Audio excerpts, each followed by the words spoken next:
Sup, it's your waifu is trash, mine is better, might be into tsunderes Savi. Waifu for laifu, a motto yelled by many weebs. Anything can be a waifu. If it can be drawn with an Ehigo face, or hentai face, it's a waifu. But what does it even mean? Dictionary.com states, waifu is a term for a fictional character usually in anime or related media that someone has great and sometimes romantic affection for. Obviously, this term is typically associated with anime watchers and manga readers, you know, dudes with body pillows, sus-looking jars, but waifu is a very broad term that can be used outside these mediums. One of my first waifus was Misty from Pokemon. So where am I going with this? Well, let's take a look into what's in a waifu. Obviously not you.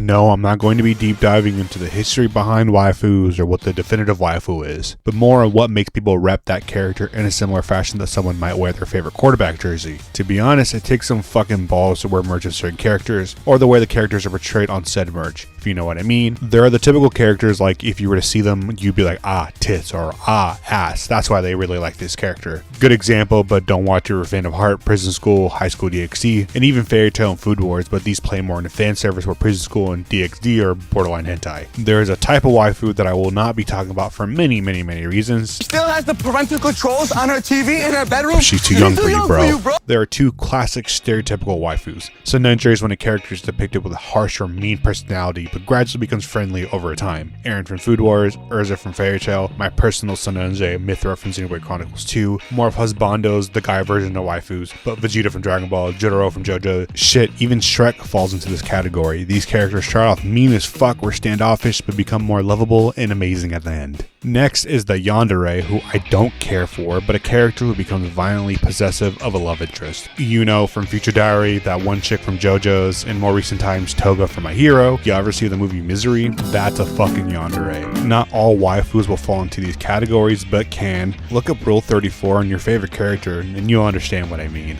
Okay, so far I've only dumped definitions, but what are the real reasons someone might be head over heels for a fictional character? Let's use Nico Robin, the archaeologist from One Piece, to find out what's in a waifu. If you Google Nico Robin, this is the very first image that shows up, and if you were to see this on a shirt or a phone background, you'd be like, ah, tits. Makes sense why you like this character so much. But Robin's so much more than that. Robin, starting out as an antagonist to the Straw Hat crew, slowly opens up and reveals a character who lost everything, even named the Devil Child, and was used by people every step of the way. Robin, who finds comfort in learning about the world, isn't the type of character to convey emotions often. She's typically reserved and calm, but when she shouts,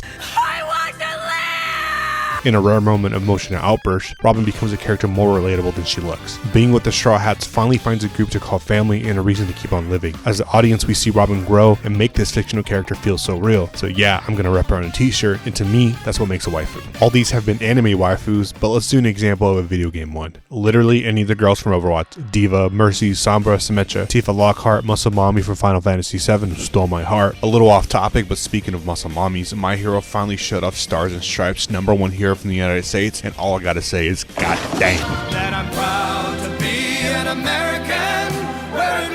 Anyways, back to the video. Chun-Li, Juri, Cammy from Street Fighter. There are countless waifus in video games. Way too many to name, so let's narrow down just to one or two for one. Now, since I already brought up my personal tsundere Mythra, Pyra from Xenoblade Chronicles 2 is the definition of an outfit that does not represent the character at all. Do I like this outfit? Yes, of course. Can you blame me? That's not the point though. Do you ever wish you could become someone who doesn't have all your worst traits? Can't cook, become someone who can. Easily irritated by things, become someone who's more patient. Well, that's what Pyra is to Mythra. To cut this long story short, Mythra, overcome with guilt and grief, literally creates a second person within herself that becomes all the best thing Mythra wishes she was. Mythra is loud, stubborn, speaks what's on her mind, fuck your feelings kind of vibe. On the flip, Pyra is soft-spoken, kind-hearted, well-mannered, who seeks peace in the world, but despite all that is willing to sacrifice it all for the people she cares about. Do I like Mythra less? No, I might just like redheads. Shout out Daddy Shanks. They both consider themselves a danger and a burden to others, but just like Robin can't find a reason to live due to her past, but through finding a family and Rex in the gang finds that reason. Mythra creating Pyra to become something she isn't so she can fit in, not be a burden to others, is relatable. Pyra having this knowledge and still trying to act like it's okay is crazy. Pyra is way more than she looks, and to me, that's what's in a waifu. Are these kind of backstories required for a character to be a waifu? Hell no, but it does help when trying to explain to others. To get a perspective other than my own, I asked my lovely significant other what her go-to husbando is. Again, male version of a waifu. There are countless husbandos in media, but only one speaks to her heart. She states, Grimjow from Bleach is a sadistic, short-tempered, bloodlusting, crazy son of a bitch that has a cool-ass design. I mean, just look at that smile. He speaks what's on his mind. Whenever he's on screen, I know it's going to be a good time, but more importantly, he's handsome as fuck. So that's why I like him so much. To her, that's what's in a husbando.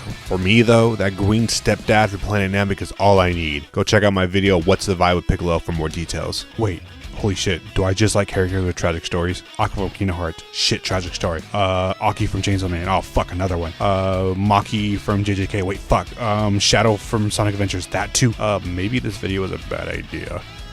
What are some of your favorite waifus? Do you like waifus with tragic stories like I do? What's your take on tsunderes and yanderes? Thank you for watching and hearing me reveal way too much about the things I like. Hit that sub and like button. Follow me on Twitter or TikTok. This has been Savi. Laters.